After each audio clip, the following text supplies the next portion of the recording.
Body language. 3 body language lessons you can learn from Peaky Blinders. It's cold in here, Michael.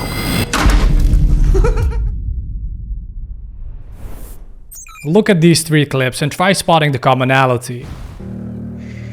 Arthur says if you don't do it, then you can walk away from this family for good. What the fuck do you know about family? You're not family! That was number 1. Let's look at the second clip. Where I'm from, head on the bends, unlucky. My family. Now here is the third one. When you plan something well, there's no need to rush. Do you think there might be some measure of respect developing between us? This I know. Ahead of you is damnation. As a quick side note, Tommy is a master of knowing when to give someone eye contact, and I'll elaborate on this scene in point 2 of the video. I know what you did to Polly. I know what happened to Michael in jail.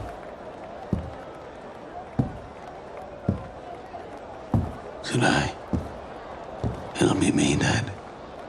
Or you. You see where they were standing, and look how close he stands to him now. There was way more to be read into this particular scene, but I'll leave it at this to keep the points concise. If you observed carefully, you would have spotted some kind of spatial regulation, or, to be more precise, proximity closing in all 3 clips. Arthur says if you don't do it, then you can walk away from this family for good.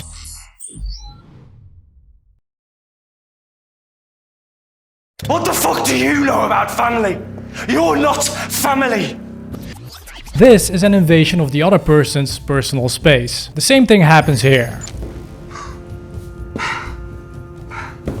My family.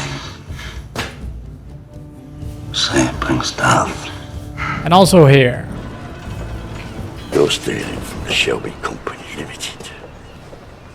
You're stealing from the Peaky Blinders, man. So you might wonder, okay, what does this mean? This moves makes people who are not ready to have you in their personal space extremely uncomfortable. It triggers a sense of unease and danger. It triggers their fight or flight response to kick into full gear. And as far as you go, you need to learn the art of spatial regulation. Why? Because it can be applied in many ways, whether that's taking more space when sitting, or perhaps even gesturing, or even to become more intimate with someone. One of the best ways to notice this in a benevolent, non-aggressive manner is to see what happens to you and the other person when you're in the bus or train and someone enters your space. Anyhow, a full video on spatial regulation will follow in the future. Anymore. You're a field agent and you're just an analyst. Right?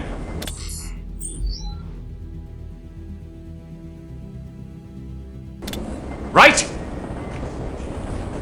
Who are you really, Brent? This particular form of spatial regulation, or more accurately speaking, closing the distance, can be perceived as an extremely dominant move. Why is that though? When you do this, you're basically saying, I have the rights to enter your personal space. If you do not like it, I'm ready to battle you to prove it. It's a very powerful enemy or foe signal, so I want you to be careful with this one. You can also see Harvey Specter doing the exact same thing over here. Take a gander at this. What the hell is that? If you recall, our last proposal reduced contingent compensation. This one wipes it out altogether. What's the matter? No snappy comeback? Wait, if you did not catch that, you're not soaking in the body language knowledge of the previous video. Harvey showed a prolonged eye block, a gesture you have to be able to spot in your own life, as I covered in a previous body language video many times. And eye blocking comes in many forms, like this one. Or like this. As you're seeing these examples, know that in this video we are covering 3 gestures, which means it's less in depth than the video dedicated to the eye block. If you want to know the meaning of it, go watch that video. It is more in depth and has plenty of nuance included. Let me fast forward this to the hostile, aggressive and dominant proximity closing move. I didn't start this, but I'm gonna finish it. And when you said I only ever looked at you as competition, you were wrong. I never looked at you as anything at all. As you're watching that, remember, as I tell you in every body language video, a gesture on its own will not give you an accurate reading. You need to keep the 3 C's in mind. So what were those again? Clusters, congruence, and context. Let's look at the variation of closing the distance. This is an even more intense and more aggressive move. I call it circling your prey. Some animals do this either before a duel or before they're about to give their prey a chase. Scar.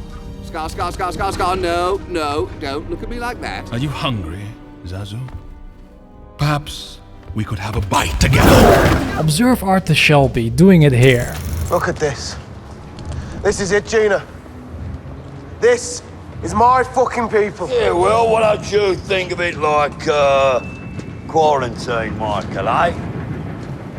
Boy treats you like a fucking dog. You see Arthur Shelby circling around Michael. It's an extremely aggressive and dominant move.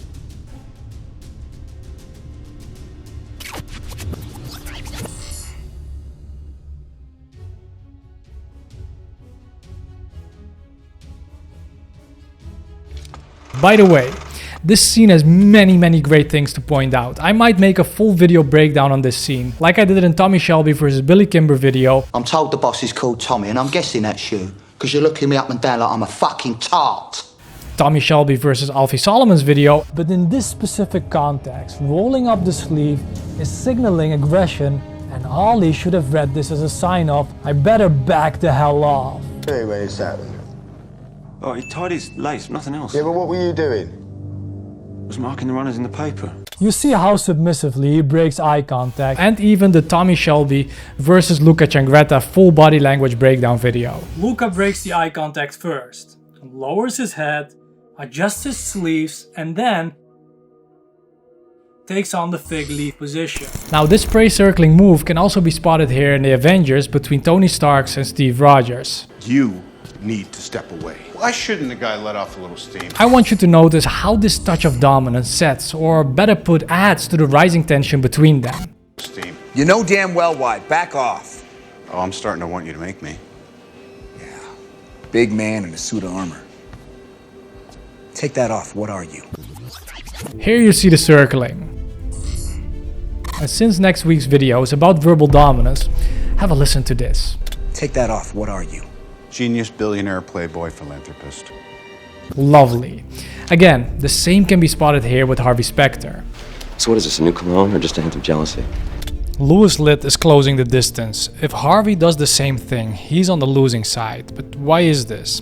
It's because Louis would have closed 90% of the distance between them and Harvey the remaining 5 to 8%. So here's the counter to when somebody does this to you. I'm surprised you don't recognize your wife's perfume. The prey circling again. I also want you to notice Harvey's body language. This is a very dominant move, but nuance is needed as it has at least 3 meanings, and that will be covered in another video. As you saw in the clips I just showed, and I have plenty more by the way, this move can come over as aggressive and hostile when used in this manner. However, what it also can indicate is intimacy between people who like each other, whether those are friends, family, or lovers. So don't see it as just a hostile move, because it also can be portrayed in intimacy. Again guys, the 3 C's, keep them in mind.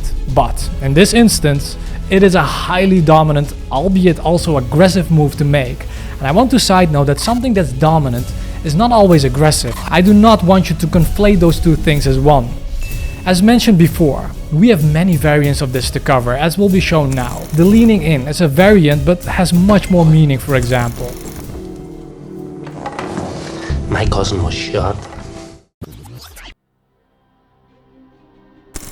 Territorial boundaries, or boundaries of our personal space, varies in cultures and even by your upbringing. See, farmers tend to need more space than people raised in a busy city like New York, for example. But since this is a video of 3 gestures, I will not go in depth on this one.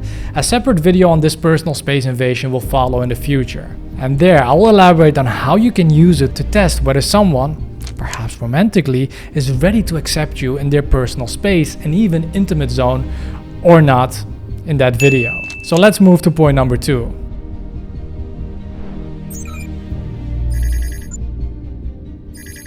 Just check the time and I have to move really fast through these two other points, so I'll leave the nuance out for now, guys, forgive me for that.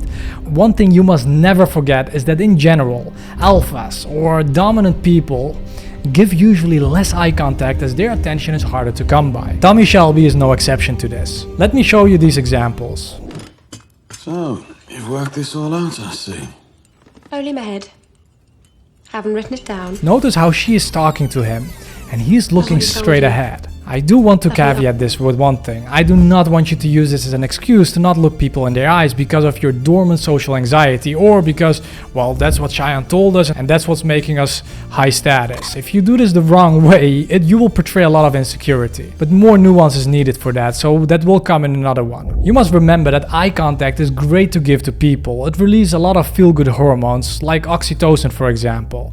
So again, just because he doesn't do it, don't think that you shouldn't do it. But this is great to know for times where you need to establish some dominance, hopefully occasionally in your life, and that is when you can strategically use some of these tactics. I want you to also learn the difference between portraying dominance and exuding charisma, because most of the time those things do not overlap. Again, nuance is needed and you're not going to get that right now in this video. That will be covered in depth in the charisma video. Another great scene is right here. My invitation for this event was obviously an oversight on your part, Mr. Shelby.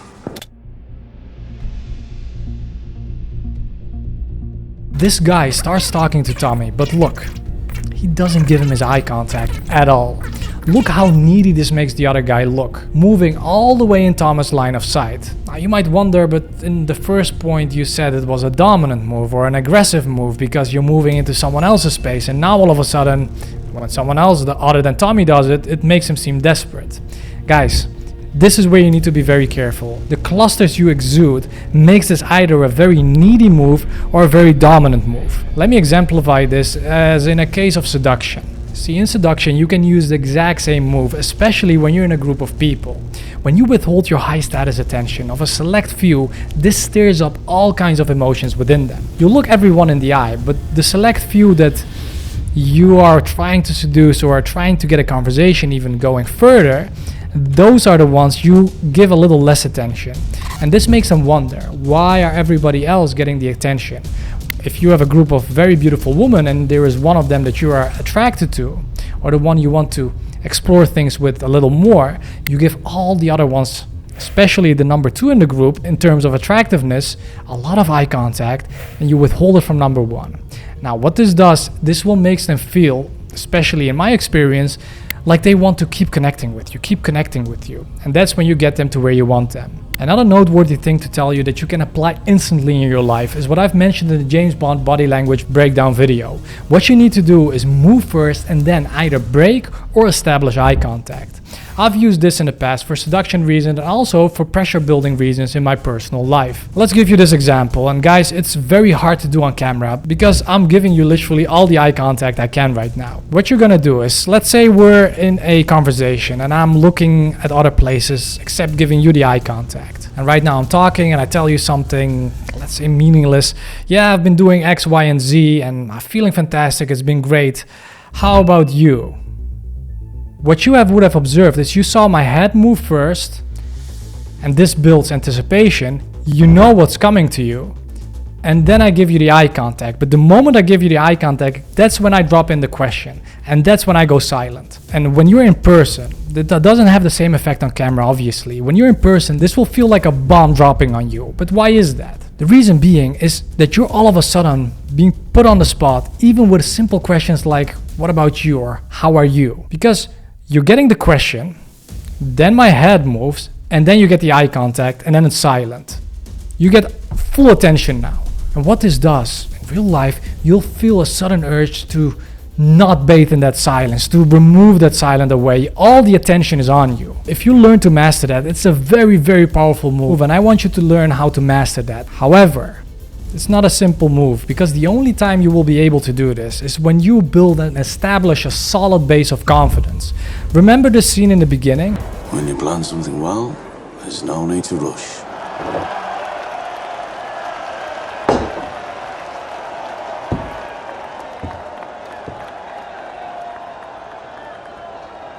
I know what you did to Polly. He gives Campbell very little attention with his eyes, but when he does, it intensifies the meanings behind his word. He's also capable, and that is key guys, capable of locking his eye contact straight on to the point it becomes uncomfortable and to some people even unbearable. If you wish for me to elaborate on this, let me know in the comments below. Tommy has done this a lot throughout the show, and if you remember correctly, for long-time subscribers of this channel, the Luca Changretta video, Luca did the exact same thing. Your level of security is pitiful. And we are an organization of a different dimension. He gives eye contact when emphasizing certain words. This is a very powerful way to communicate. Here, look at it. And we are an organization of a different dimension. I could have killed you when I walked through the door. Guys, these body language cues and gestures is all great, but I want you to better yourself in your day-to-day life and not just using these gestures to portray yourself in a certain way. Doing it wrong will make you seem weak, insecure, and even braggadocious. All qualities a man or woman of character doesn't portray. Work on your relationship with yourself by simultaneously working on your outer appearance to the world. Become a man or woman of character, of integrity, of honor. Don't watch these videos to learn how to manipulate people. That is the last thing I want for you. However, you need to be capable of these things, especially when you come across people who do that.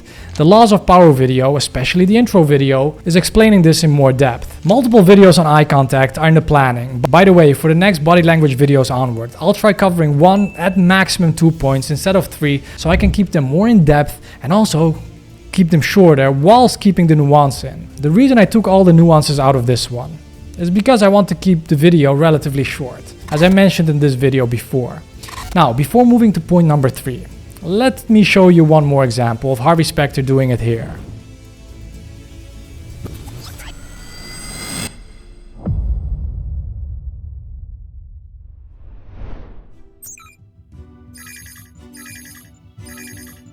As time's running out, let's keep this one even shorter than the previous 2 points. I've covered this one partially in the 6 traits of a high status walk for men and women already. Look at how slow Tommy moves. It's smooth yet purposeful. It's not from a place of hesitation. If you learn to master this way of moving, you'll instantly be perceived as high status. He went to buy an ice cream. I decided to tell you she'd be late. You knew I'd be here? Yeah, we knew you'd be here. We have some business for you.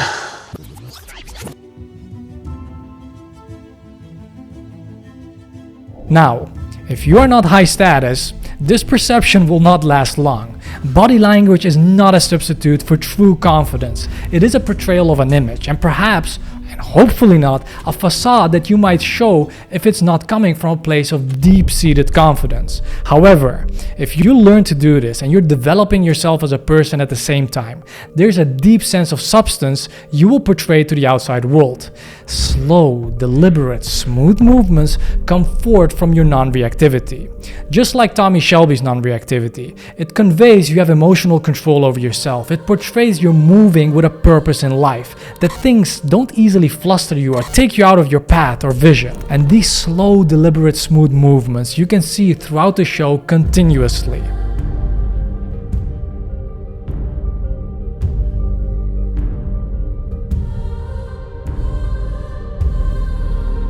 If you are new here, the goal of this channel is to provide you tools and strategies that you can implement in your life so you can achieve your desired goals and dreams in an ethical manner. Learn to become a better person by mastering your internal self. I make videos on body language, verbal dominance, power, and personal development. I cycle through them each week, and next week it is the turn of verbal dominance, in which I show you a technique which enables you to never run out of instant responses when someone insults you.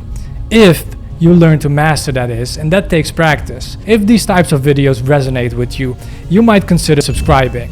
In the next body language video, I'll cover seating dynamics in depth and also show you why you do not want to occupy the power seat at all times. Like I said, these slow, deliberate, smooth movements come forth from your non-reactivity. I made a video on this right here. And here you can check the most recent video on the channel. I'll meet you in one of these 2 videos again. Enjoy.